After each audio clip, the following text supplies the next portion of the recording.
5 seconds.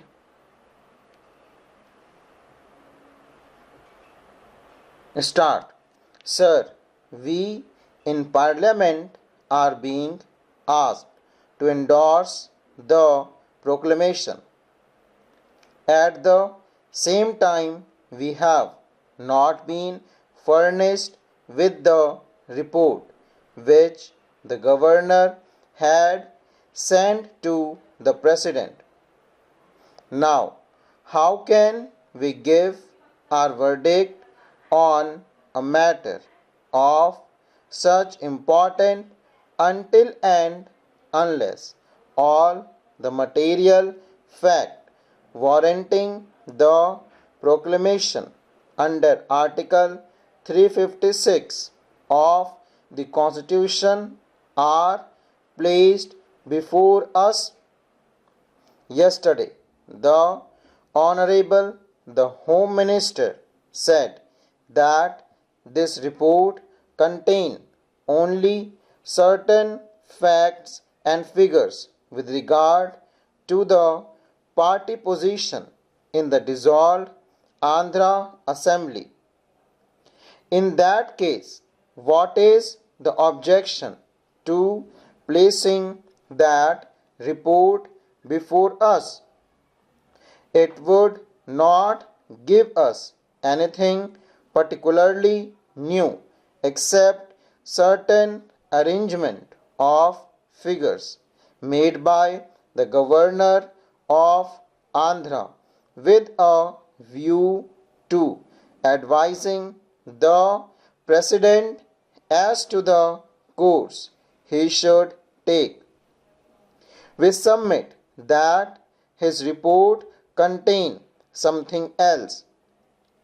It was the duty of the government to place the entire report before us for the closest possible scrutiny and the most meticulous examination by members of this House and of the other House, because this report lies at the bottom of the whole thing as far as the constitutionality of the action of the President is concerned. Therefore, I submit that a fiat of the executive is sure to be endorsed by Parliament without telling us the grounds on what that fiat had been exercised.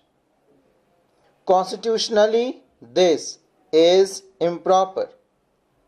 Then, sir, the President also says that he had considered other information received by him. We have not been told yet as to what was this other information. Neither have we been told about the source of such information. I do not know exactly on what basis the President applied his mind to the subject. We know that we cannot make any reflection on the President. He is a very wise man and wiser still by virtue of the occupation of the presidency.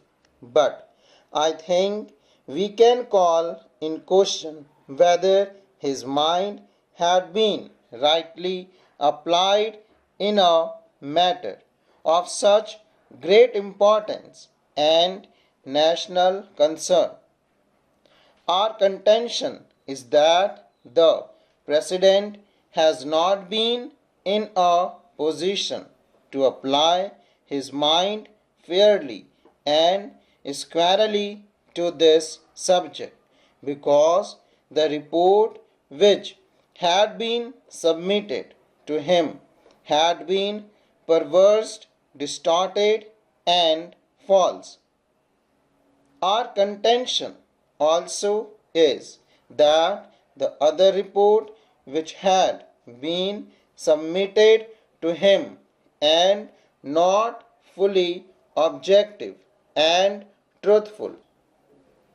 This we are in a position to say all the more because if the case for the government was so foolproof, Dr.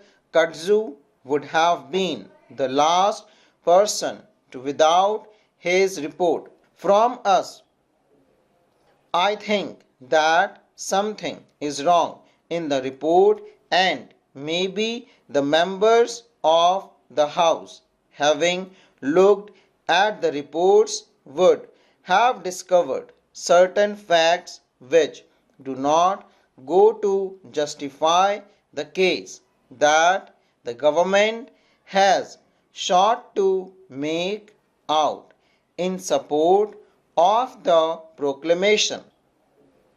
Apprehending such a possibility, I think Dr. Kudzu has thought it wise to withhold this report from the House.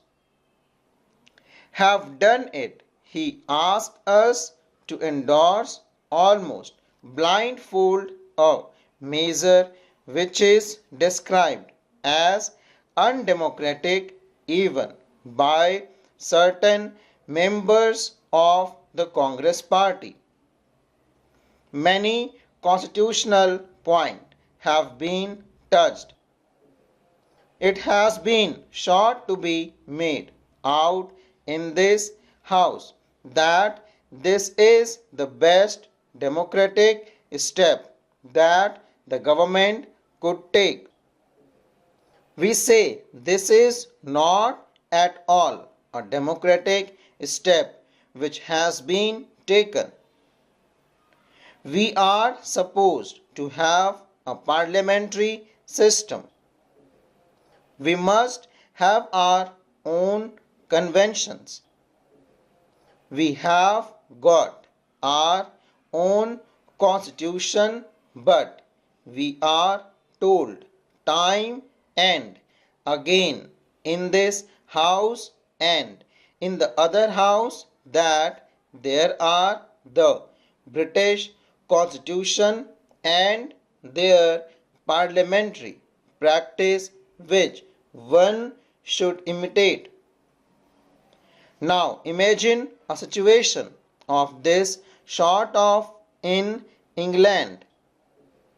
Would the Crown have taken such a measure at all if a certain party had been voted out of office by the opposition? I think in a comparable situation, there the king would have inevitably called the leader of the opposition to explore the possibilities of forming a government.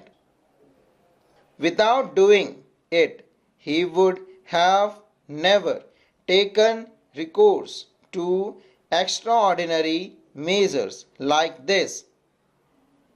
If this method had been resorted to the United Kingdom, a serious constitutional crisis affecting not merely the internal politics of the parliament but the political life outside world have ensued.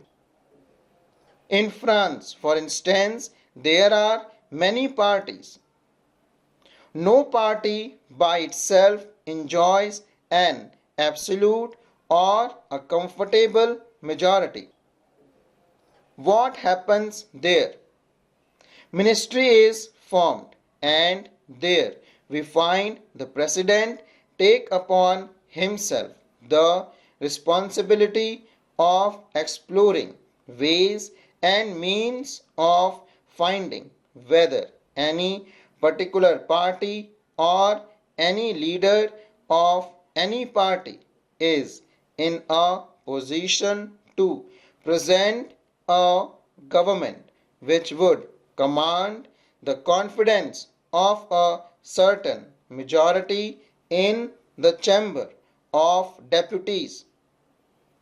Without resorting to that objective test, he does not take recourse to extraordinary measure. In the present case, I say this objective test has not been at all applied. One may or may not have certain feelings, full stop.